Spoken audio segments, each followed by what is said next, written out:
Hello नमस्कार guys, welcome in our YouTube channel. जैसे हम लास्ट क्लास के अंदर पढ़ रहे थे पैथोफिजियोलॉजी ऑफ द बर्न, आज हम उसी को ही कंटिन्यू करेंगे। पैथोफिजियोलॉजी हमने कंप्लीटली पढ़ ली है, लेकिन उसके साथ साथ में हम देखते हैं फेजेस ऑफ द बर्न, जो एक पैथोफिजियोलॉजी का ही पार्ट है। तो पहले तो एक बार हम सिंप्लीफाई, एक बार वापस रिवाइज कर लेते हैं पैथोफिजियोलॉजी के अंदर, जहाँ हम देखते हैं कि अगर बर्न इंजरी हो रही है तो सबसे पहले क्या अफेक्ट हो रहा है, जो स्किन का बैरियर है वो लूज हो जाएगा, क्योंकि स्किन है वो डैमेज हो रही है। और अगर स्किन का बैरियर लूज हो रहा है तो इन्फ्लामेटरी रेस्पॉन्स होगा, जो हमने लास्ट क्लास के अंदर देखा था कि इन्फ्लामेटरी रेस्पॉन्स किस वे में हो रहा है, कौन कौन से इन्फ्लामेटरी मीडिएटर्स रिलीज हो रहे हैं और वो किस वे के अंदर इन्फ्लामेटरी सिम्टम्स है उसको रिलीज से कर रहे हैं। देन उसके बाद में हम देखते हैं कि अगर बर्न इंजरी हो रही है जिसकी वजह से जो स्मोक है वो इनहेल कर रहे हैं, तो स्मोक क्या करेगा, रेस्पिरेटरी ट्रैक्ट है उसको ऑब्स्ट्रक्ट कर देगा। और अगर रेस्पिरेटरी ट्रैक्ट को ऑब्स्ट्रक्ट कर रहा है जिसकी वजह से कोज कर रहा है हाइपोवेंटिलेशन, दैट मीन्स जो गैसेस का एक्सचेंज हो रहा है in between the blood and the alveoli वो प्रॉपरली नहीं हो पाएगा, उसको अपन बोलते हैं हाइपोवेंटिलेशन। थर्ड वन हम देखते हैं सेल्स को अफेक्ट कर रहा है, यानी स्किन के बाद में यहाँ पे मसल्स हैं उसको डैमेज कर रहा है। तो अगर मसल डैमेज हो रही है उसके अंदर मसल की जो सेल्स होती है उसको अपन बोलते हैं मायोसाइट्स। तो सेल लाइसिस होगा, सेल लाइसिस होगा तो मसल सेल्स हैं वो डैमेज होने की वजह से जो पोटेशियम है मसल सेल्स के अंदर वो बाहर की साइड में निकल के बाहर आ जाएगा और वो ब्लड के अंदर पोटेशियम का लेवल बढ़ जाएगा। वहीं पर जो मायोग्लोबिन एक पिगमेंट्स होता है वो वहां से रिलीज होगा, वो ब्लड के अंदर आ जाएगा मसल से, और वो जो आगे जाके किडनी को अफेक्ट करेगा। एंड लास्ट के अंदर हमने देखा था जो ब्लड वेसल्स की कैपलरीज हैं, या सॉरी कैपलरीज हैं, उसकी परमिबिलिटी है वो इंक्रीज हो जाएगी, जिसकी वजह से जो इंट्रावस्कुलर कंपार्टमेंट के अंदर जो फ्लूइड था वो शिफ्ट आउट होगा इन द इंटरस्टिशियल स्पेस के अंदर। अब फ्लूइड था sodium, water and the protein, specifically 3 component थे। इसके साथ साथ में आरबीसी का भी डिस्ट्रक्शन हो रहा है साथ साथ में, अगर बर्न इंजरी है तो अगर फ्लूइड शिफ्ट हो रहा है तो ये कोज कर रहा है हाइपोवोलेमिया, और हाइपोवोलेमिया है ये आगे जाके हाइपोवोलेमिक शॉक के अंदर कन्वर्ट हो जाएगा। देन उस अगर हाइपोवोलेमिक कंडीशन है दैट मीन्स कार्डिक आउटपुट कम होगा। अगर कार्डिक आउटपुट कम हो रहा है तो अपनी बॉडी के अंदर जो सिस्टेमिक परफ्यूजन प्रेशर है, या फिर हम बोल सकते हैं अपनी बॉडी के पास में कि जो सिस्टेमिक सेल है उसके पास में जो न्यूट्रिटिव कंपोनेंट सप्लाई हो रहा है वो सारा का सारा कम हो जाएगा। न्यूट्रिटिव सप्लाई कम हो रहा है तो वो हम देखेंगे अलग अलग सिस्टम के अकॉर्डिंग। जैसे सबसे पहले हम देखते हैं रीनल के पास में ब्लड सप्लाई कम हो रहा है, उसको अपन बोलेंगे रीनल इनसफिशिएंसी, जो एक्यूट रीनल फेलियर को कॉज कर रहा है। अब यहाँ पे एक्यूट रीनल फेलियर को मायोग्लोबिन यूरिया कंडीशन थी वो भी अफेक्ट कर रहा है, और ब्लड सप्लाई कम हो रहा है ये भी अफेक्ट कर रहा है। सेकेंड हमने देखा था कार्डियोवास्कुलर सिस्टम के अंदर मायोकार्डियम लेयर की रिक्वायरमेंट फुलफिल नहीं होने की वजह से जो मायोकार्डियल की कॉन्ट्रेक्टिलिटी है वो चेंज हो जाएगी। एनारोबिक मेटाबॉलिज्म की वजह से वहाँ पे लैक्टिक एसिडोसिस का डिपोजिशन होने लग जाएगा, कॉन्ट्रेक्टिलिटी कम होगी। अगर कॉन्ट्रेक्टिलिटी कम हो रहा है तो जो कार्डियक आउटपुट है वो भी कम होगा, क्योंकि जो वेंट्रिकल है वो फोर्सफुली ब्लड को पंप नहीं कर पाएंगे। नेक्स्ट वन हम देखते हैं पल्मोनरी ऑब्स्ट्रक्शन। अब पल्मोनरी ऑब्स्ट्रक्शन क्यों हो रहा है, hypersecretion of the mucus, respiratory tract के अंदर म्यूकस का सिक्रेशन ज्यादा होगा जिसकी वजह से म्यूकस प्लग कर लेगा और ऑब्स्ट्रक्ट कर देगा। अगर ऑब्स्ट्रक्ट कर रहा है तो वो कोज कर रहा है हाइपोवोलेमिक कंडीशन।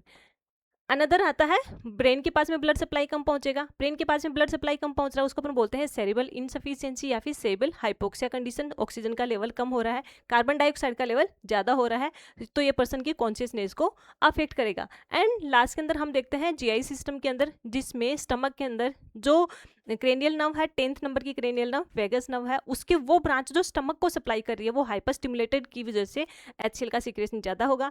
HCl का सिक्रेशन ज़्यादा हो रहा है तो वहाँ पे बर्निंग सेंसेशन के साथ साथ में जो म्यूकोजल लेयर है वो डैमेज हो जाएगी और अल्सर फॉर्मेशन होना स्टार्ट कर देगा, उसको अपन बोलते हैं कर्लिंग अल्सर। इसके साथ साथ में ही होता है हेपेटिक इनसफिशिएंसी, यानी जो लीवर है उसके पास में ब्लड सप्लाई कम पहुंचने की वजह से वहाँ पर भी जो लीवर के फंक्शन वो प्रॉपरली नहीं हो पाएंगे। तो ये तो थी पैथोफिजियोलॉजी। अब आज हम उसी के साथ साथ में देखेंगे फेजेस ऑफ दी बर्न। अब बर्न की फेजेस 2 होती हैं, फर्स्ट वन आती है hypovolemic phase and second one आती है डायूरेटिक फेज। जो हाइपोवोलेमिक फेज है नाम से ही इंडिकेट है, that mean circulatory blood volume कम हो रखा है, उसको अपन बोलते हैं हाइपोवोलेमिक स्टेज। और हाइपोवोलेमिक स्टेज जैसे फर्स्ट स्टेज आती है अपनी हाइपोवोलेमिक स्टेज। हाइपोवोलेमिक स्टेज नाम से ही इंडिकेट है, that mean circulatory blood volume है वो कम हो रहा है।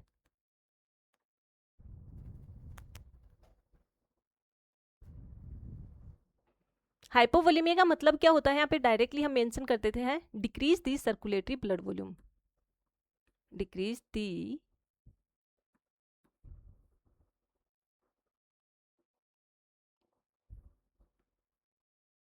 Circulatory blood volume.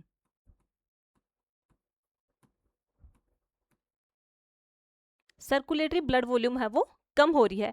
यानी हम देख सकते हैं कि जो ब्लड वॉल्यूम है, अपनी जो ब्लड वेसल्स के अंदर जो ब्लड कैरी कर रहा है कंटिन्यूसली, वो वॉल्यूम कम हो रहा है, उसको अपन बोलते हैं हाइपोवोल्यूमिक स्टेज। अब जैसे हमने पैथोफिजियोलॉजी के अंदर देखा था कि जो कैपिलरी है उसकी परमिबिलिटी बढ़ जाएगी, इन्फ्लामेटरी रिस्पॉन्स की वजह से कैपिलरी की परमिबिलिटी बढ़ जाएगी। जो ही कैपिलरी की परमिबिलिटी बढ़ेगी, जो इंट्रावस्कुलर फ्लूइड है वो शिफ्ट आउट हो जाएगा इन द इंटरस्टिशियल स्पेस। अब इंट्रावस्कुलर स्पेस से जो फ्लूइड शिफ्ट आउट हो रहा है, तो जिसकी वजह से सर्कुलेटरी ब्लड वॉल्यूम है वो कम हो जाएगा। अगर सर्कुलेटरी ब्लड वॉल्यूम कम हो रहा है, उसी को अपन बोलते हैं हाइपोवोल्यूमिक स्टेज। जिससे क्या होता है, अपनी बॉडी से फ्लूइड एंड इलेक्ट्रोलाइट लूज भी हो रहे हैं और अपने जो ऑर्गन है उनके पास में सप्लाई भी कम हो रही है। अब अगर हाइपोवोल्यूमिक स्टेज है तो हम देखेंगे कि हाइपोवोल्यूमिक स्टेज होती है, बर्न इंजरी है, जो ही बर्न इंजरी स्टार्ट होती है उसके जस्ट से लेके 48 टू 72 आवर तक की जो स्टेज है उसको अपन बोलते हैं हाइपोवोल्यूमिक स्टेज। कब स्टार्ट होगी? Burn injury to 48 hour to 72 hours तक। जो ही बर्न इंजरी होती है, बर्न होता है, उस वहां से लेके 48 आवर्स से लेके 72 आवर्स तक का टाइमिंग होता है, वो होता है हाइपोवोल्यूमिक स्टेज, जिसके अंदर जो फ्लूइड है वो शिफ्ट आउट होना स्टार्ट कर देगा इन द इंटरस्टिशियल स्पेस के अंदर। अब हमने देखा कि जैसे ही जो ही मेजर बर्न हुआ तो हमने स्टार्टिंग के अंदर पैथोफिजियोलॉजी में देखा था, यहाँ पर क्या हो रहा है, इन्फ्लामेटरी प्रोसेस हो रहा है। क्योंकि इन्फ्लामेटरी प्रोसेस अपनी बॉडी का क्या है, एक डिफेंसिव फंक्शन है। किसी भी तरह की अपनी बॉडी के अंदर कोई भी एंटीजन हो या फिर कोई भी सेलुलर इंजरी होती है तो सबसे पहले रेस्पॉन्ड होता है इन्फ्लामेटरी रेस्पॉन्स। कब हो रहा है? सेलुलर इंजरी या फिर हम बोल सकते हैं टिश्यू इंजरी के बाद में।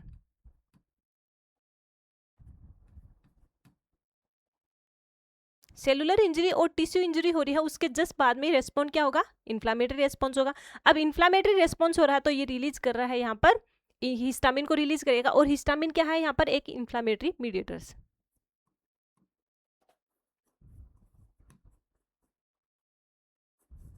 Inflammatory mediator.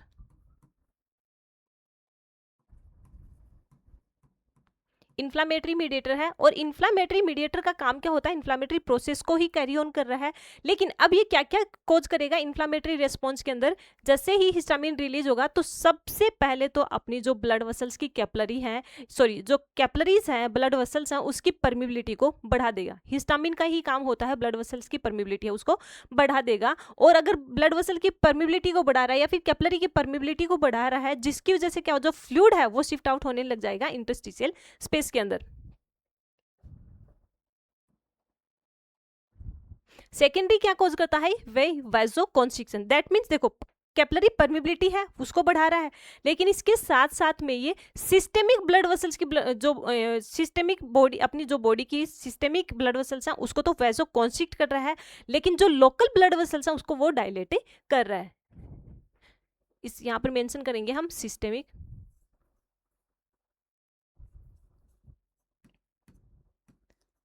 ब्लड वेसल्स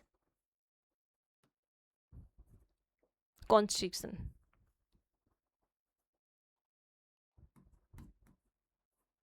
जो सिस्टेमिक ब्लड वेसल्स हैं पूरी बॉडी की, उनको तो वो कॉन्स्ट्रिक्ट कर देगा, लेकिन इसके साथ साथ में जो लोकल ब्लड वेसल है किसी भी पर्टिकुलर पार्ट की, दैट मीन्स जो इंजर्ड पार्ट है वहां के ब्लड वेसल्स को वो डायलेट करता है ताकि वहां पर ज्यादा से ज्यादा ब्लड सप्लाई हो। देन अगर ब्लड वेसल जो अपनी सिस्टेमिक बॉडी की जो ब्लड वेसल्स है उसको अगर कॉन्स्ट्रिक्ट कर दिया तो ये क्या करता है? ब्लड प्रेशर को बढ़ा रहा है। और ये वैजोकॉन्स्ट्रिक्शन है कि किस फॉर्म के अंदर होता है? सिंपैथेटिक रेस्पॉन्स में।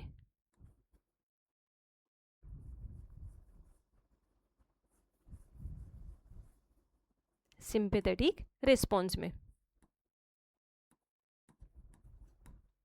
या फिर हम बोल सकते हैं कंपनसेटरी मैकेनिज्म के अंदर। यानी कंपनसेटरी मैकेनिज्म अपनी बॉडी कंपनसेट करेगी उस कंडीशन है या फिर जो क्राइसिस कंडीशन है उससे निकलने के लिए अपनी बॉडी कंपनसेट कर रही है या फिर एफर्ट्स लगा रही है, उसको अपन बोलते हैं कंपनसेटरी मैकेनिज्म। और कंपनसेटरी मैकेनिज्म के अंदर यहाँ पे रिस्पॉन्ड होता है ऑटोनोमिक नर्व सिस्टम के अंदर सिंपैथेटिक रेस्पॉन्स। सिंपैथेटिक रेस्पॉन्स होगा तो ब्लड वेसल्स है वो कॉन्स्ट्रिक्ट हो जाएंगे, लेकिन रेस्पॉन्ड कौन कर रहा है? यहाँ पे हिस्टामिन भी रेस्पॉन्ड कर रहा है। इसके साथ साथ में अपनी बॉडी के अंदर जो एड्रीनलिन न्यूरोट्रांसमीटर रिलीज होते हैं, एड्रीनलिन ये जो इन्फ्लामेटरी जो न्यूरोट्रांसमीटर रिलीज होते हैं या फिर एड्रेनलिन हार्मोन रिलीज होता है, ये भी क्या कर रहा है यहाँ पर सिंपैथेटिक रिस्पॉन्स को कॉज करेगा। ब्लड वेसल्स बढ़ जाएगा। अगर ब्लड प्रेशर बढ़ रहा है जिसकी वजह से क्या होगा, जैसे पहले नॉर्मल ब्लड वेसल्स ये थी, अब जो ही सिंपैथेटिक रेस्पॉन्स हुआ इन्होंने क्या कर दिया, ब्लड वेसल्स को कॉन्स्ट्रिक्ट कर दिया। तो कॉन्स्ट्रिक्ट करने की वजह से ब्लड वेसल्स का जो ल्यूमन है वो नैरो हो जाएगा, और अगर ल्यूमन नैरो हो रहा है तो प्रेशर बढ़ जाएगा, ब्लड प्रेशर बढ़ जाएगा, और अगर ब्लड प्रेशर बढ़ रहा है तो जो ब्लड का फ्लो भी बढ़ेगा। दैट मीन्स वहां पर ज्यादा से ज्यादा फ्लो है आगे की साइड में जाएगा, जिसकी वजह से इंजर्ड पार्ट है वहां पर ज्यादा से ज्यादा ब्लड सप्लाई हो सके। तो इसका क्या, ये क्या कॉज करेगा, increase the blood flow to the injury वाले जो इंजर्ड पार्ट है वहां पे ब्लड फ्लो है वहां पे बढ़ा देगा। देन इन्फ्लामेटरी रेस्पॉन्स होगा। इसके साथ साथ में ये क्या कर रहा है, local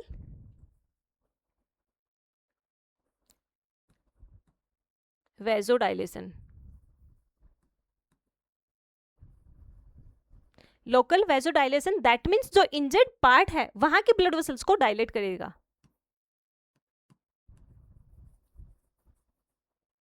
injured part blood vessels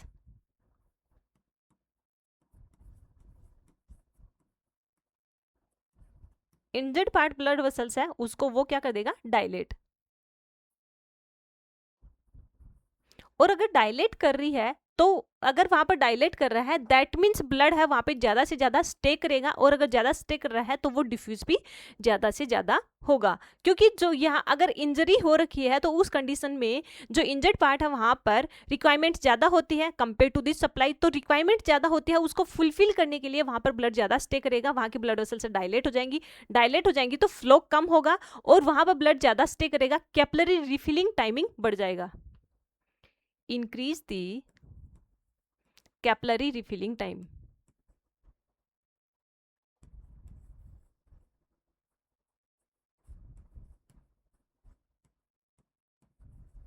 capillary refilling time बढ़ जाएगा। अगर कैपिलरी रिफिलिंग टाइम बढ़ जाएगा तो ये क्या करता है, maximum blood supply to the injured area.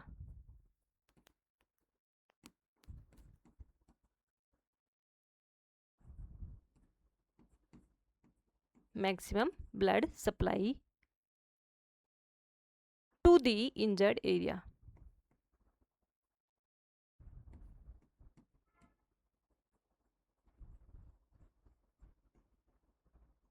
Injured area के पास में ये ब्लड सप्लाई है वो ज्यादा से ज्यादा होगी।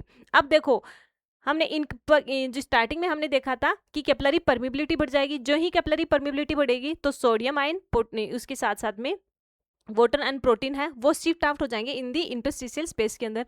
तो इसकी वजह से क्या इफेक्ट होगा, सबसे पहले तो डिक्रीज दी इंट्रावस्कुलर फ्लूइड है वो डिक्रीज हो जाएगा।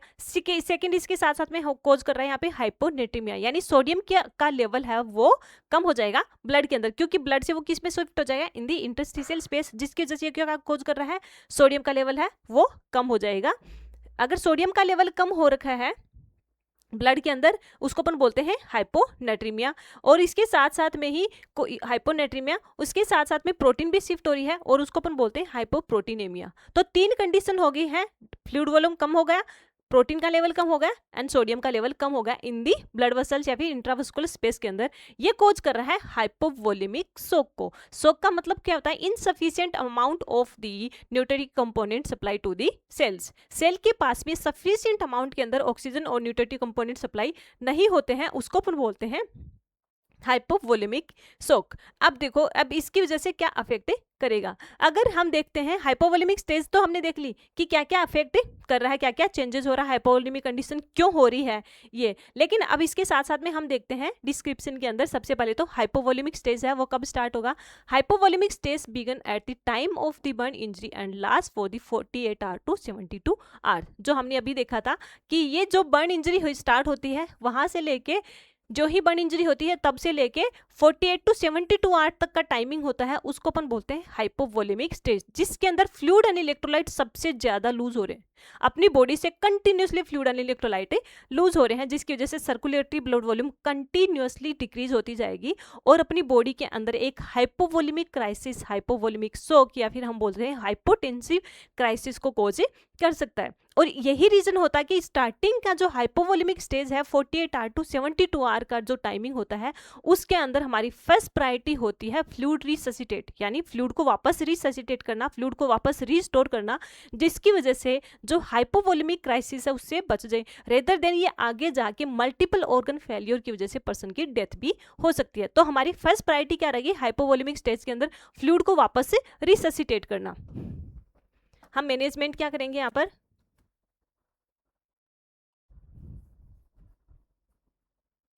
Fluid resuscitation.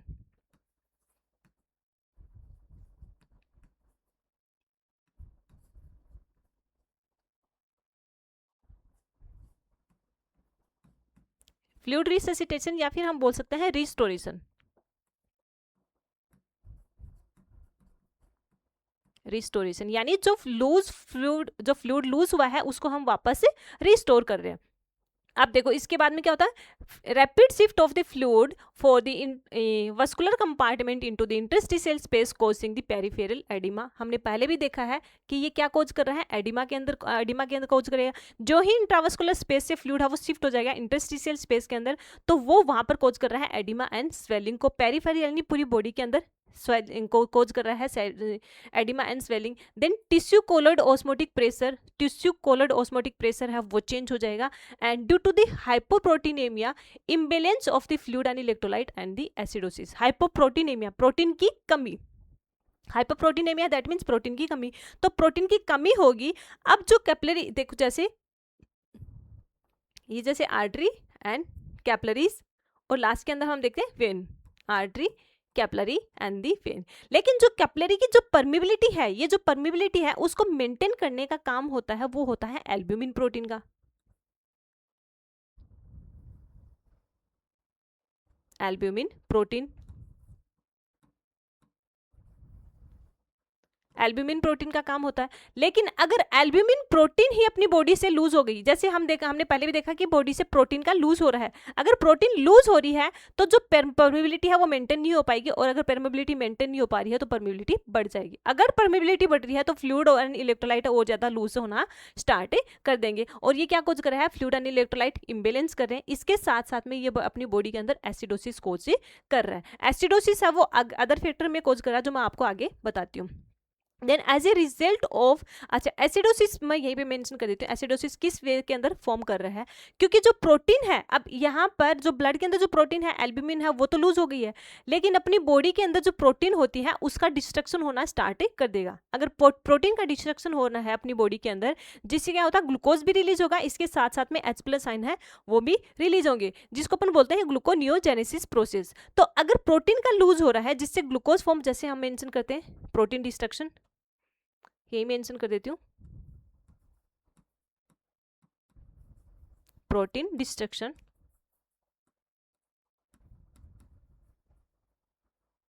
अब प्रोटीन डिस्ट्रक्शन से क्या होगा, ग्लूकोज फॉर्म होगा, प्लस H+ आयन है उसका लेवल बढ़ेगा, और इसके साथ साथ में ही नाइट्रोजन है उसका लेवल भी बढ़ेगा, क्योंकि जो प्रोटीन कंपोनेंट है उसके अंदर नाइट्रोजन भी प्रेजेंट होता है। तो अगर प्रोटीन का डिस्ट्रक्शन हो रहा है तो नाइट्रोजन बढ़ेगा, और ये अपनी बॉडी के अंदर नेगेटिव नाइट्रोजन बैलेंस को कोज कर रहा है, यानी अपनी बॉडी के अंदर नाइट्रोजन वेस्ट कंपोनेंट है उसका लेवल ज्यादा हो जाएगा। अगर नाइट्रोजन वेस्ट कंपोनेंट अपनी बॉडी के अंदर ज्यादा हो रहा है, और रीनल पहले से ही रीनल के पास में, किडनी के पास में पहले ब्लड सप्लाई नहीं हो पा रही है, तो किडनी क्या करेगी, जो मेटाबॉलिक वेस्ट कंपोनेंट नाइट्रोजन है उसको अपनी बॉडी से बाहर की साइड में एक्सक्रीट आउट नहीं कर पाएगी, और ये कोज कर रहा है सीरम के अंदर नाइट्रोजन का लेवल बढ़ा, इसके साथ साथ में ब्लड यूरिया नाइट्रोजन भी बढ़ जाएगा। Then as a result of the fluid shifted dehydration and catabolism of the protein, negative nitrogen balance increase blood urea nitrogen and the oliguria। जो ही फ्लूइड है वो शिफ्ट हो रहा है तो ये क्या कोज कर रहा है, डिहाइड्रेशन को कोज कर रहा है। अगर डिहाइड्रेशन हो रहा है दैट मीन्स अपनी सेल्स है उसके पास में सफिशिएंट अमाउंट के अंदर न्यूट्रिटिव कंपोनेंट सप्लाई नहीं हो पा रहे हैं, उस कंडीशंस में ग्लूकोनियोजेनेसिस प्रोसेस होगा, और ग्लूकोनियोजेनेसिस के अंदर क्या होगा, जो प्रोटीन है उसका डिस्ट्रक्शन होगा, प्रोटीन का ब्रेकडाउन होगा। जो ही प्रोटीन का ब्रेकडाउन होगा तो क्या रिलीज होता है, ग्लूकोज रिलीज होगा, इसके साथ साथ में H+ आयन है वो रिलीज करेगा, और ये जो H+ आयन है ये कोज करता है acidosis.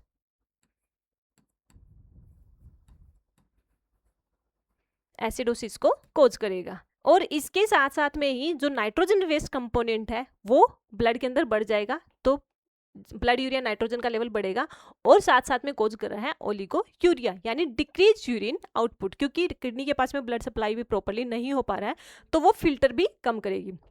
Then elevated serum potassium level, हमने पहले ही देखा था सेल लाइसिस हो रही है तो सेल जो ही लाइसिस होगी, जो सेल के अंदर जो पोटेशियम है वो वहां से शिफ्ट आउट हो जाएगा, इंट्रावेस्कुलर स्पेस में आ जाएगा और ये कोज कर रहा है हाइपर कैलेमिया। हाइपर कैलेमिया है ये जो यानी जो पोटेशियम है, अब इस पोटेशियम का काम क्या होता है, इसका मेन काम होता है मसल की कॉन्ट्रेक्टिलिटी को बढ़ाता है, मसल कॉन्ट्रेक्टिलिटी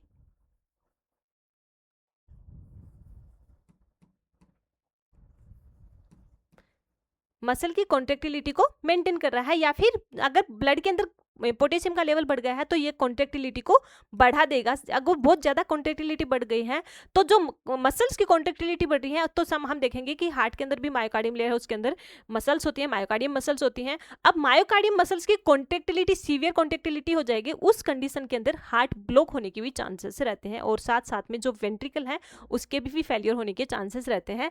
तो ये कॉम्प्लिकेशन है यहाँ पर हाइपर कैलेमिया का। हाइपर कैलेमिया आगे जाके क्या कोज कर रहा है, heart block and the ventricular failure, heart block and ventricular failure को कोज करेगा हाइपर कैलेमिया, जो किस कंडीशन में आ रहा है, यहाँ पर हाइपोवोलेमिक स्टेज के अंदर आ रहा है। देन हम देखते हैं potassium increase back into the cells. अब जो पोटेशियम है वो कहाँ पर, जो हमने देखा है इंट्रावस्कुलर स्पेस के अंदर आ गया है, कहाँ से, इंट्रासेलुलर स्पेस से, तो अब सेल्स के पास में ये वापस कब जाएगा, ये जाता है इंसुलिन के साथ में, sorry potassium increase back into the cells by the administration of the insulin, insulin के एडमिनिस्ट्रेशन से जाता है, because potassium is transported back into the cells along with the glucose. कि जो अब पोटेशियम को मेंटेन करने के लिए हम क्या देंगे पर्सन को, यहाँ पर इंसुलिन देंगे, जिसकी वजह से जो पोटेशियम है वो वापस सेल्स के अंदर शिफ्ट आउट हो जाएगा। देन उसके बाद में हमने देखा था हाइपोनेट्रीमिया कंडीशन हो रही, क्योंकि सोडियम है वो भी लूज हो रहा था इंट्रावस्कुलर स्पेस से। Hyponatraemia due to this sodium shifted into the interstitial space of the burn area with the fluid, क्योंकि जहां पर भी जैसे ये वुंड एरिया हो रखा है, वुंड यहाँ पर हो गया है, कहीं पर भी ये वुंड एरिया हो गया है, तो वहां से कंटिन्यूसली फ्लूइड रिलीज हो रहा है और उस फ्लूइड के साथ साथ में प्रोटीन भी लूज हो रही है, इसके साथ साथ में वाटर आयन तो रहेगा, डेफिनेटली रहेगा, एंड सोडियम है वो भी कंटिन्यूसली लूज होता रहेगा, इंटरस्टिशियल स्पेस में भी हो रहा, शिफ्ट हो रहा है, और जो बर्न एरिया है जहाँ पे वुंड फॉर्म हो गया वहां से भी वो बाहर की साइड में निकलता रहेगा, जो कोज कर रहे हैं यहाँ पर हाइपोनेट्रीमिया यानी decrease the blood sodium level. जो ये कंटिन्यूसली हाइपोनेट्रीमिया कंडीशन रहेगी, रीजन क्या होता है, वुंड एरिया है वहां से भी बाहर की साइड में शिफ्ट आउट होता रहेगा। देन मेटाबॉलिक एसिडोसिस, अभी हमने देखा था मेटाबॉलिक एसिडोसिस कंडीशन, क्योंकि अपनी बॉडी के अंदर न्यूट्रिटिव कंपोनेंट की इनसफिशियंसी हो रही है, और अगर न्यूट्रिटिव कंपोनेंट की इनसफिशियंसी हो रही है तो उसको फुलफिल करने के लिए अपनी बॉडी है वो कंपनसेट करेगी, और ये प्रोसेस कर रही है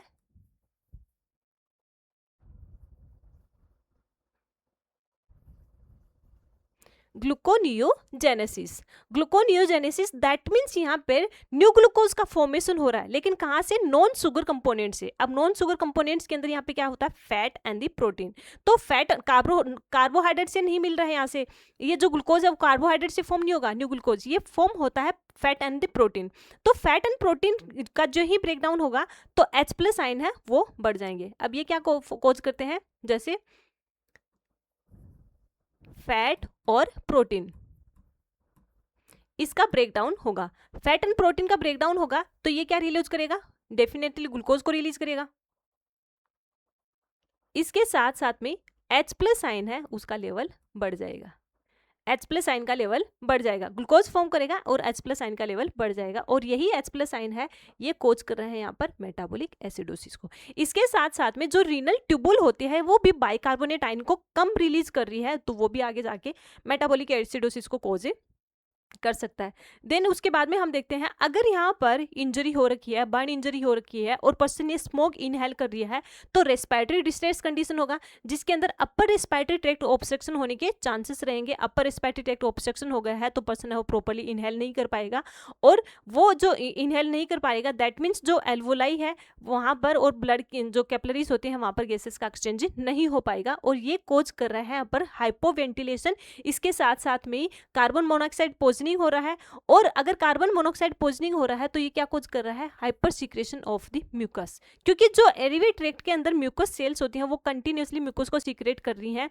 जो ही पर्सन है स्मोक इनहेल करेगा तो जो वहाँ पर स्मोक के जो पार्टिकल्स हैं वो अपनी बॉडी के लिए फॉरेन पार्टिकल्स हैं, तो फॉरेन पार्टिकल जो ही अंदर जाएंगे तो जो म्यूकस सेल है वो कंटिन्यूसली म्यूकस को सीक्रेट ही करेगी, और म्यूकस सेल सीक्रेट हो रही है जिसकी वजह से एयरवे लाइन ऑब्स्ट्रक्ट हो जाएगा, जो हमने पहले पैथोफिजियोलॉजी के अंदर भी देखा है।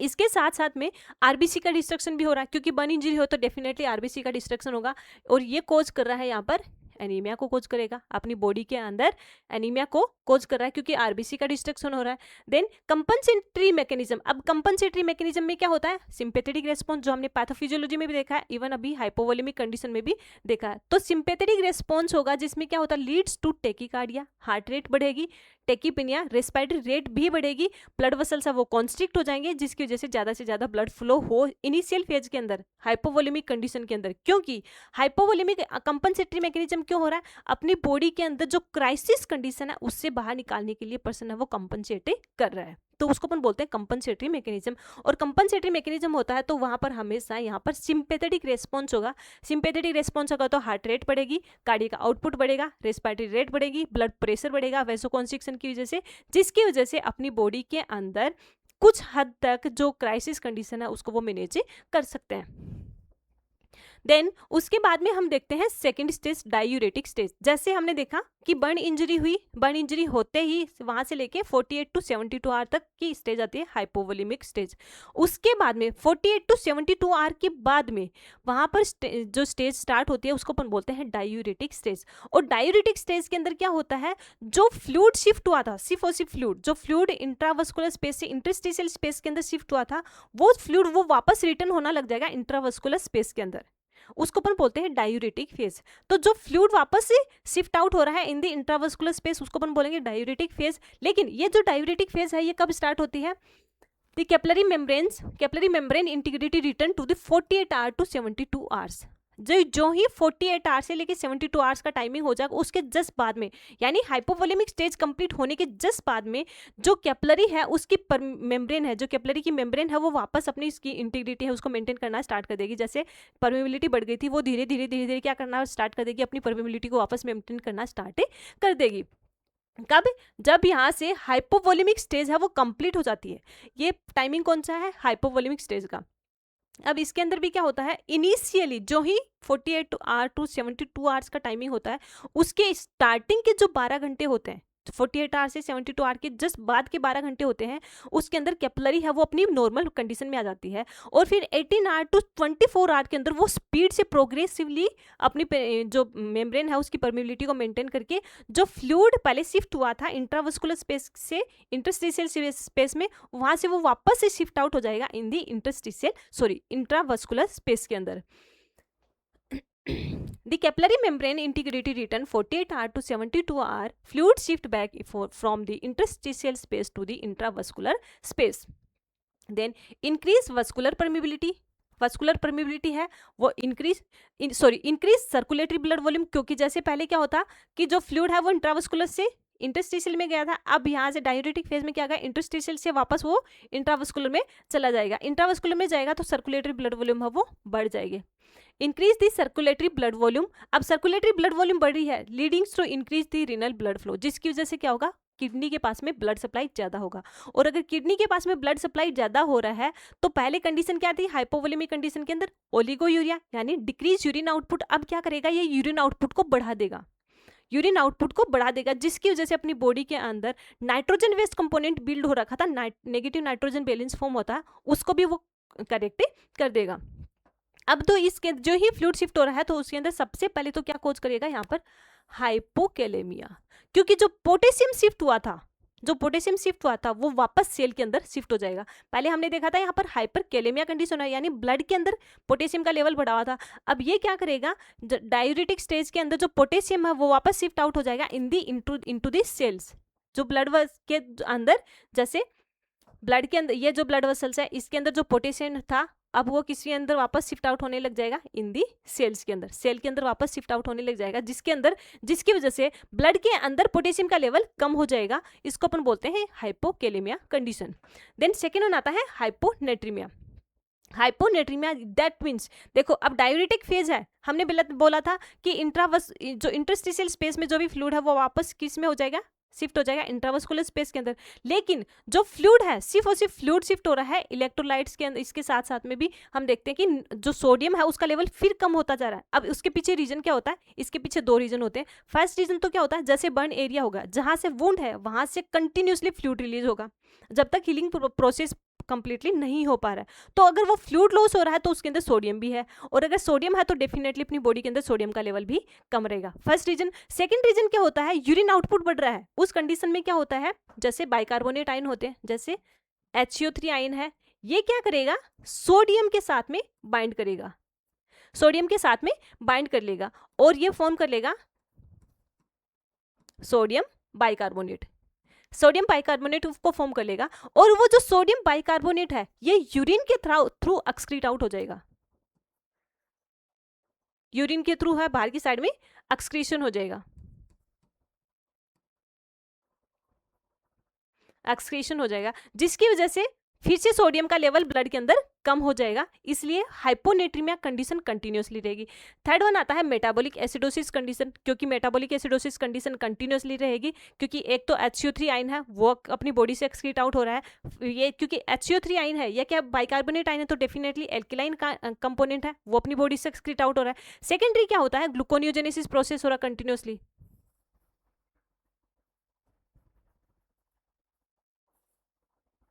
Gluconeogenesis process. तो ग्लूकोनियोजेनेसिस प्रोसेस कंटिन्यूसली हो रहा है, इसकी वजह से अपनी बॉडी के अंदर H+ आयन है उसका लेवल बढ़ जाएगा।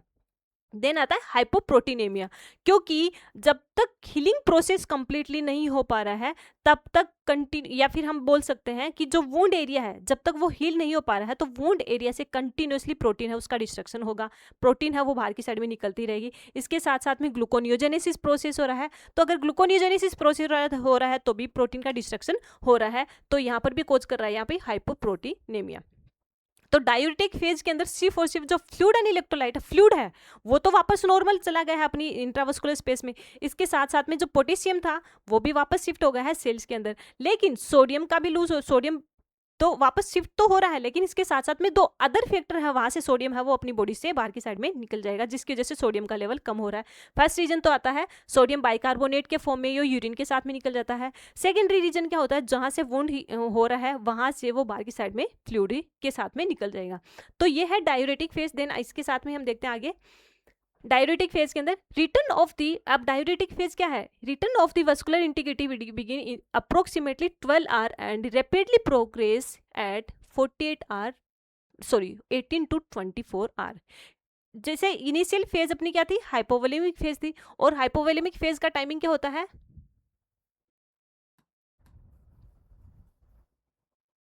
हाइपोवोलेमिक फेज, और हाइपोवोलेमिक फेज का टाइमिंग क्या था 48 आवर टू 72 आवर इंजरी के जस्ट बाद में। तो उसके जस्ट बाद में 48 आवर से 72 आवर के जस्ट बाद में जो वसल की जो ब्लड वसल्स है उसकी इंटीग्रिटी है वो वापस नॉर्मल होना स्टार्ट कर देगी स्टार्टिंग के 12 आवर्स के में, और उसके बाद में वो रैपिडली प्रोग्रेस करेगा 18 to 24 आवर के according. Then diuretic stage began at the 48 hour to 72 hour after the burn injury, क्योंकि ये टाइमिंग क्या है, हाइपोवोलेमिक फेज है, तो उसके जस्ट बाद में बर्न इंजरी का ये टाइम होने के बाद में ये स्टार्ट होती है, और जो कैपिलरी की मेम्ब्रेन है वो वापस अपनी नॉर्मल कंडीशन में आ जाएगी, जिसकी वजह से बॉडी के अंदर एडिमा कम होगा, क्योंकि फ्लूइड है वो शिफ्ट हो रहा है, जिसकी वजह से एडिमा भी वापस कम होने लग जाएगा। Return the oedema and fluid shift back from the interstitial space to the intravascular space, जो हमने पहले देखा वही है।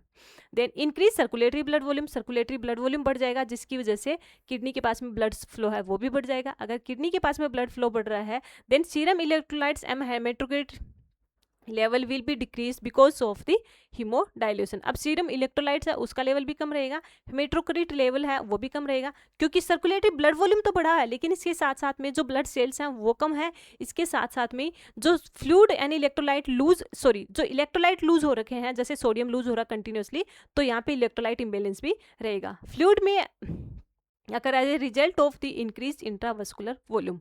अब जो फ्लूइड है वो क्या कॉज कर रहा है, increase the intravascular volume.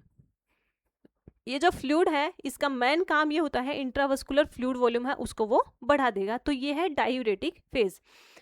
Then इसके साथ में डायूरेटिक फेज के अंदर हमने देखा था जो सोडियम है वो कंटिन्यूसली डिक्रीज हो रहा है, कि रीजन क्या होता है, जहां से बर्न हो रहा है वहां से कंटिन्यूसली सोडियम है बाहर की साइड में निकल रहा है। इसके साथ साथ में यूरिन के साथ में भी वो निकल रहा है सोडियम के साथ में।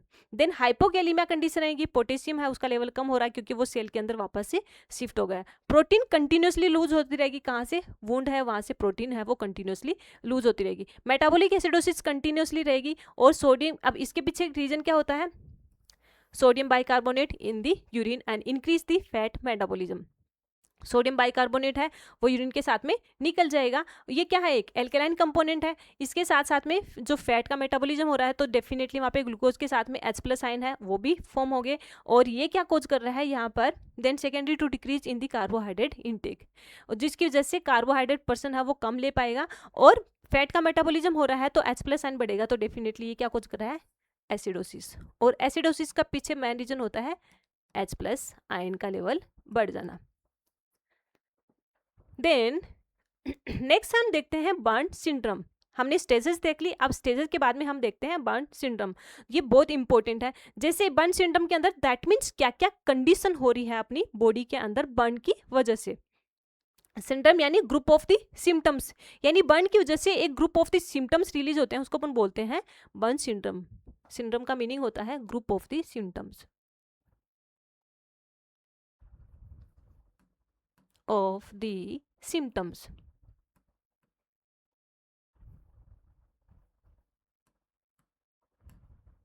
Group of the symptoms. तो सबसे पहले तो हमने देखा था फ्लूइड एंड इलेक्ट्रोलाइट इम्बेलेंस हो रहा है, जो हमने पैथोफिजियोलॉजी के अंदर पढ़ा है सेम वही का वही है, उसके अलावा कुछ भी नहीं है, सेम वही है, बस हमें इसको अलग वे के अंदर अगर डायरेक्टली क्वेश्चन पूछ लिया कि बर्न सिंड्रोम क्या हो रहा है तो हम उसको अलग से फ्रेम में कर देंगे। सबसे पहले तो हम देखते हैं कि फ्लूइड एंड इलेक्ट्रोलाइट इम्बेलेंस हो रहा है। अगर फ्लूइड एंड इलेक्ट्रोलाइट इम्बेलेंस हो रहा है जिसकी वजह से जो अपनी बॉडी के अंदर सिस्टेमिक सर्कुलेटरी ब्लड वॉल्यूम है वो कम हो जाएगा, sodium ion, protein ion and the water ion है वो शिफ्ट होने लग जाएगा इंट्रावस्कुलर स्पेस के अंदर, जिसकी वजह से सर्कुलेटरी ब्लड वॉल्यूम कम हो रहा है, आरबीसी का लेवल कम हो रहा है, और रीजन क्या होता है, जो कैपिलरी परमिबिलिटी है वो बढ़ जाएगी। देन मेटाबॉलिक डिस्टर्बेंसेस, क्योंकि यहाँ पे प्रोटीन एंड कार्बोहाइड्रेट है उसका ब्रेकडाउन, प्रोटीन एंड फैट का ब्रेकडाउन होना स्टार्ट कर देगा, जिसकी वजह से H+ आयन का लेवल बढ़ जाएगा। ये मेटाबॉलिक डिस्टर्बेंसेस को कोज कर रहा है, जो आगे जाके कोज कर रहा है metabolic acidosis condition. Hyper metabolism and excessive nitrogen loss. Excessive nitrogen loss किससे होता है, प्रोटीन के ब्रेकडाउन से, प्रोटीन ब्रेकडाउन।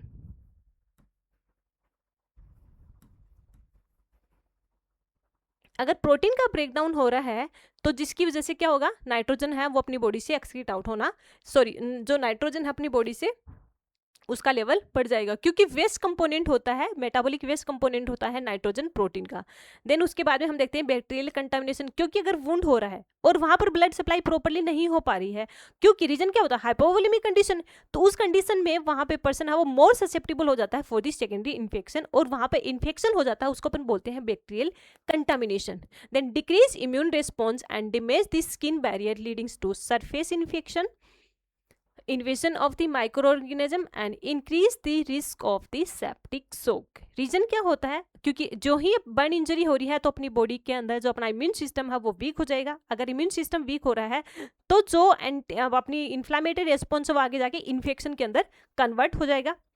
इन्फेक्शन के अंदर कन्वर्ट हो रहा है तो माइक्रो ऑर्गेनिज्म है वो अपनी जो भी वुंड एरिया है वहाँ पे अटैक करेंगे, उसके साथ साथ में वो ब्लड के अंदर सर्कुलेटरी ब्लड वेल में जाके आगे जाके कोज कर सकते हैं सेप्टिक शॉक को।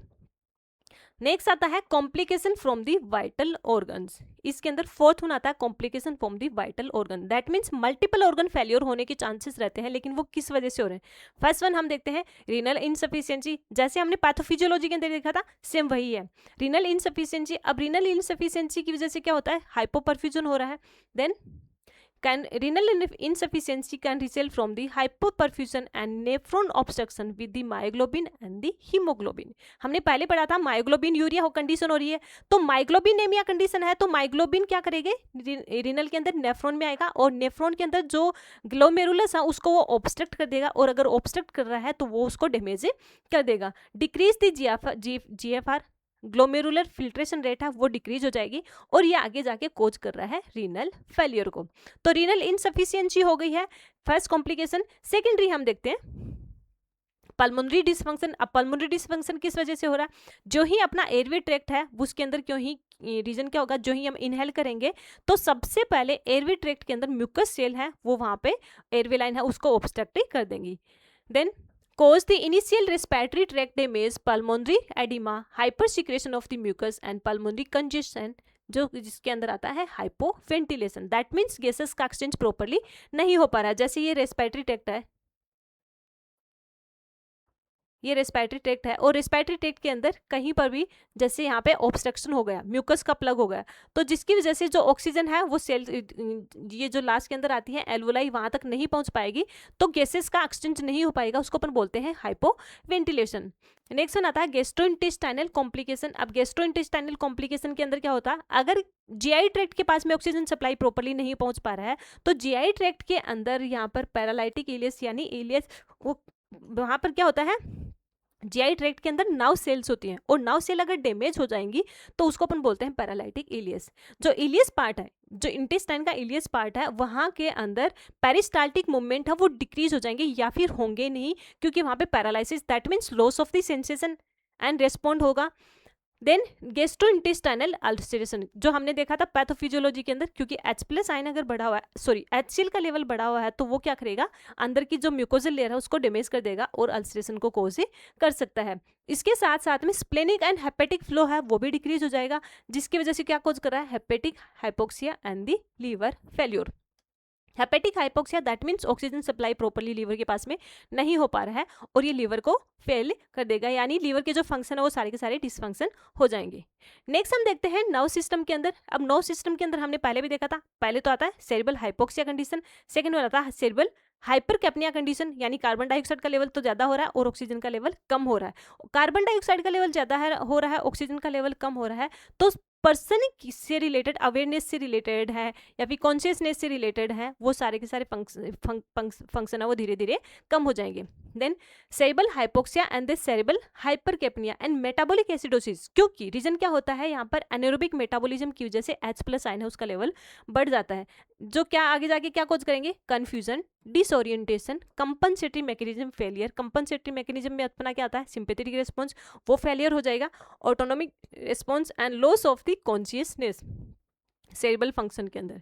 एंड नेक्स्ट वन हम देखते हैं कार्डियोवास्कुलर कॉम्प्लिकेशंस। कार्डियोवास्कुलर कॉम्प्लिकेशन के अंदर इंक्रीज मायोकार्डियल ऑक्सीजन डिमांड, क्योंकि कॉन्ट्रेक्टिलिटी बढ़ी हुई है, सिंपैथेटिक रिस्पॉन्स इस इनिशियल फेज के अंदर क्या होगा, सिंपैथेटिक रिस्पॉन्स होगा, और सिंपैथेटिक रिस्पॉन्स के अंदर क्या होता है, हार्ट रेट है बढ़ जाएगी। अगर हार्ट रेट बढ़ी हुई है और उसकी कॉन्ट्रेक्टिलिटी बढ़ी हुई है सिंपैथेटिक रिस्पॉन्स के अंदर, तो ऑक्सीजन की डिमांड बढ़ रही है, लेकिन उसके अकॉर्डिंग वहां पे सप्लाई नहीं हो पा रही है। इसको अपन बोलते हैं imbalance between the oxygen supply and the demand, जिसकी वजह से जो हार्ट की मसल्स हैं आगे जाके इनएक्टिव हो जाएंगी या कॉन्ट्रेक्टिलिटी कंटिन्यूअसली डिक्रीज हो जाएगी, और लास्ट के अंदर डिसअरिथमिया कंडीशन या फिर हार्ट फेल्योर भी होने के चांसेस रहते हैं। Increase myocardial oxygen demands and decrease supply resulting decrease cardiac output, hypotension, tachycardia and the dysarrhythmia condition. Next हम देखते हैं डायग्नोस्टिक इवेल्युएशन, यानी जो बर्न पेशेंट है हम उसका क्या क्या इन्वेस्टिगेशन करते हैं, कौन कौन से टेस्ट करेंगे। स्टार्टिंग में जो ही पेशेंट है हॉस्पिटल में एडमिट होगा, ट्रॉमा वार्ड के अंदर एडमिट होगा, तो हम क्या करेंगे, पर्सन के जैसे स्टार्टिंग के अंदर हम वाइटल जो साइन है उसको नॉर्मल करेंगे, उसके बाद में हम पर्सन की इन्वेस्टिगेशन करते हैं कि देखेंगे कि बॉडी के अंदर क्या क्या चेंजेस हो रहा है, कौन कौन से पैरामीटर हैं वो चेंजेस हो रहे हैं, उसको हम कैसे वापस रिटर्न करें या फिर रिकवरी करें। तो उसके लिए हम क्या करें, डायग्नोस्टिक इवेल्युएशन करेंगे। अब डायग्नोस्टिक इवेल्युएशन करते हैं तो सबसे पहले किसी भी कुछ डिजीज से रिलेटेड हो जाए, अगर हम हॉस्पिटल में जाते हैं तो सबसे पहले अगर अपना कोई इन्वेस्टिगेशन होता है, ब्लड इन्वेस्टिगेशन होता है, तो हम करते हैं सीबीसी यानी कंप्लीट ब्लड काउंट। अब कंप्लीट ब्लड काउंट में हम देखते हैं यहाँ पर आरबीसी का लेवल देखेंगे, डब्ल्यूबीसी के देखेंगे एंड दी प्लेटलेट्स का देखेंगे। जैसे आरबीसी का नॉर्मल आरबीसी होती है 4.5 million to 5.5 million. Normally RBC कितना होता है, ये होता है 4.5 to 5.5 million in the DL. देन उसके बाद में हम देखते हैं डब्ल्यूबीसी।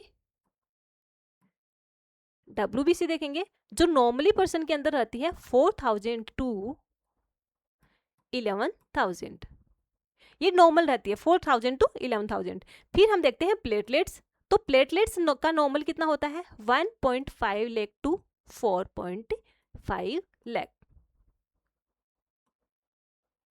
1.5 टू 4.5 लाख ये होता है प्लेटलेट्स। लेकिन अब क्या करेंगे, बर्न कंडीशन के अंदर डब्ल्यूबीसी है, इनिशियल फेज के अंदर इम्यून रिस्पॉन्स कम हो रहा है तो डब्ल्यूबीसी का लेवल भी कम होगा, आरबीसी का लेवल भी कम हो रहा है एंड दी प्लेटलेट्स का लेवल भी कम हो जाएगा। Initial phase increase the haematocrit level due to the fluid shifted and the later decrease haematocrit RBC and the WBC. Starting के अंदर तो क्या होता है, जो हेमाटोक्रिट दैट मीन्स क्या होता है, जो ब्लड वॉल्यूम होता है अपना, जो ब्लड वॉल्यूम होता है उसके अंदर क्या होगा, अपना ब्लड फ्लूइड रहेगा एंड ब्लड सेल्स रहेंगी। जो plasma fluid and blood cells रहती हैं तो जो फ्लूइड है वो तो फ्लूइड तो शिफ्ट होगा, अब ब्लड सेल है तो कंसंट्रेशन है वो ज़्यादा हो जाएगा।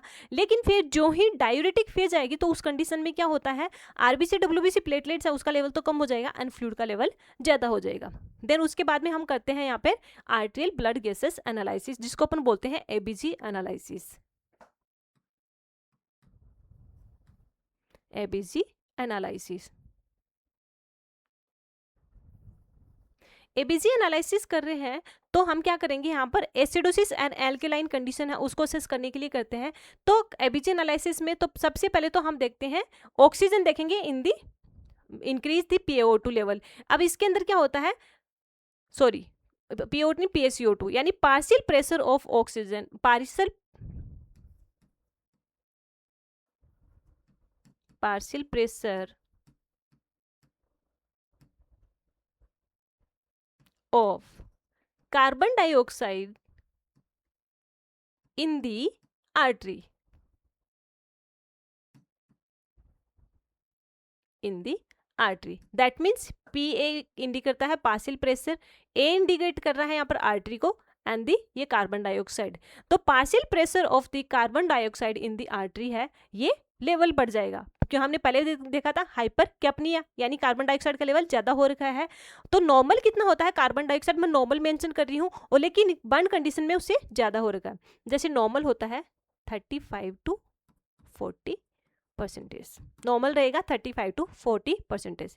सेकेंड वन आता है डिक्रीज दी PaO2 लेवल, ये तो किसमें हम बर्न कंडीशन के अंदर इनका लेवल हो रहा है लेकिन मैं नॉर्मल वैल्यू आगे लिख रही हूँ। अब डिक्रीज दी PaO2 लेवल यानी partial pressure of the oxygen in the artery, artery के अंदर ऑक्सीजन का पार्शियल प्रेशर है वो कम हो रहा है, जिसको हमने देखा था यहाँ पर रीजन क्या होता है, हाइपोक्सिया कंडीशन, हाइपोक्सिया, और ये की रीजन क्या था, हाइपरकैप्निया।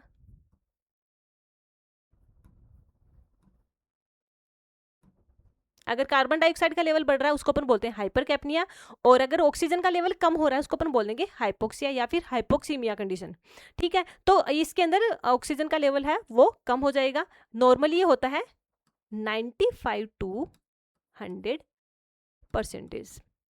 Then decrease the blood pH, blood का पीएच है वो डिक्रीज हो जाएगा। अब इसका अंदर रीजन क्या होता है, H+ आयन है वो ब्लड के पीएच को कम कर रहे हैं, OH- है वो ब्लड के पीएच को बढ़ाएंगे। तो H+ आयन हमने देखा था यहाँ पे मेटाबॉलिक डिस्टर्बेंसेस के अंदर H+ आयन का लेवल कंटिन्यूसली बढ़ रहा है तो ब्लड के पीएच को वो कम कर देंगे, जो ये कोज कर रहा है एसिडोसिस का। अगर ब्लड का पीएच कम हो रहा है तो ये एसिडोसिस होगा, और अगर ब्लड का पीएच ज्यादा हो रहा है तो वो होगा एल्केलाइन कंडीशन। तो नॉर्मल हम देखते हैं ब्लड का पीएच कितना रहता है, 7.35 टू 7.45 5, ये नॉर्मल पीएच रहता है। लेकिन ये जो हाइपोक्सी या फिर बर्न कंडीशन है, बर्न सिंड्रोम कंडीशन है, इसके अंदर क्या होता है, ब्लड का पीएच है वो डिक्रीज होगा लेस देन दिस 7 से कम हो रहा है उसको अपन बोलते हैं एसिडोसिस कंडीशन, 7 से ज्यादा है उसको अपन बोलते हैं एल्केलाइन कंडीशन। तो अपना जो ब्लड का पीएच नॉर्मल होता है वो स्लाइटली एल्केलाइन होता है, जैसे 7.35 to 7.45 that mean slightly alkaline है। लेकिन जो बर्न कंडीशन के अंदर इसका लेवल कम हो जाएगा तो ये कंडीशन कोज करता है एसिड जो acidic nature. Then decrease the HCO3 level, HCO3 का लेवल डिक्रीज हो रहा है क्योंकि अभी हमने देखा था सोडियम के साथ में HCO3 है वो अपनी यूरिन के साथ में बाहर निकल जाता है, जिसकी वजह से ब्लड के अंदर इसका लेवल कम हो जाएगा। जो नॉर्मल रहता है 20 to 40 मिली इक्वल पर DL, 20 to 40 मिली इक्वल पर DL रहता है। लेकिन अगर यहाँ पे HCO3 है उसका लेवल क्योंकि सोडियम के साथ में ये यूरिन के साथ में बाहर निकल जाएगा। इसके पीछे रीजन क्या होता है, सोडियम के NaCO3 सोडियम के साथ में बाइंड करके ये किसके साथ में निकल जाएगा, यूरिन के थ्रू अपनी बॉडी से एक्सक्रीट हो जाएगा, जिसकी वजह से इसका लेवल कम हो रहा है। नेक्स्ट हम देखते हैं सीरम इलेक्ट्रोलाइट। अब सीरम इलेक्ट्रोलाइट के अंदर हमें देखा था इनिशियल फेज के अंदर जो हाइपोवोलेमिक स्टेज है उसके अंदर क्या हो रहा था, हाइपर कैलेमिया, पोटेशियम का लेवल बढ़ा हुआ था एंड हाइपोनेट्रीमिया कंडीशन हुआ था। सेम अब उसके बाद में हम देखते हैं later stage and after the diuretic stage. After the diuretic stage के अंदर नहीं, डायूरेटिक स्टेज के बाद में, जब डायूरेटिक स्टेज कंप्लीट हो जाएगी उसके बाद में क्या होता है, हाइपोकैलेमिया यानी जो पोटेशियम है उसका लेवल कम हो जाएगा क्योंकि वो वापस सेल के अंदर शिफ्ट हो जाएगा एंड दी हाइपरनेट्रीमिया। रीजन क्या, डायूरेटिक स्टेज कंप्लीट होने, डायूरेटिक स्टेज है तब तक तो इस क्या रहेगा यहाँ पर हाइपोनेट्रीमिया कंडीशन रहेगा। डायूरेटिक में हमने देखा था हाइपोनेट्रीमिया, लेकिन डायूरेटिक स्टेज कंप्लीट होने के बाद में पर्सन के अंदर जो फ्लूइड एंड इलेक्ट्रोलाइट है वो लूज है, वो वापस रिस्टोर हो गए हैं वापस, उस कंडीशन में यहाँ पर हाइपरनेट्रीमिया होगा। लेकिन ये फेज आती है रिकवरी फेज। इसका अगर हाइपरनेट्रीमिया कंडीशन किस में होता है, रिकवरी फेज के अंदर, रिकवर्ड हो गई है उस कंडीशन में हाइपरनेट्रीमिया रहेगा। रेदर देन अगर डायूरेटिक फेज है उस तब तक यहाँ पे हाइपोनेट्रीमिया कंडीशन रहेगा, लेकिन डायूरेटिक फेज के बाद में यहाँ पर रिकवरी फेज के अंदर आता है हाइपरनेट्रीमिया। जब सोडियम का जो सोडियम है वो वापस से रिस्टोर होना स्टार्ट कर देगा, किडनी के थ्रू है वहां से निकलना बंद हो जाएगा। इसके साथ साथ में जो वुंड है वो हील हो जाएगा, तो हीलिंग के थ्रू जो वुंड के थ्रू भी वहां से नहीं निकल पाएगा, लेकिन यह रिकवरी फेज के अंदर हाइपरनेट्रीमिया कंडीशन होती है।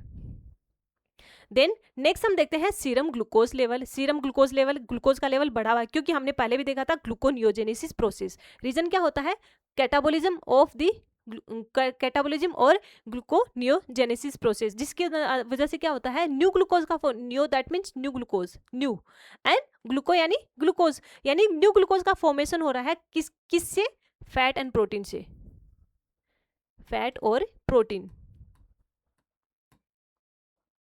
इसके ब्रेकडाउन को अपन बोलते हैं कैटाबोलिज्म। फैट एंड प्रोटीन के ब्रेकडाउन को हम बोलेंगे कैटाबोलिज्म। तो ग्लूकोज का लेवल बढ़ जाएगा। Then serum albumin level, serum albumin है उसका लेवल कम हो रहा है क्योंकि हमने पहले भी देखा था कि प्रोटीन का लेवल कम हो रहा है प्रोटीनेमिया की वजह से एंड हाइपो एल्ब्यूमिनेमिया भी बोल सकते हैं इसके अंदर।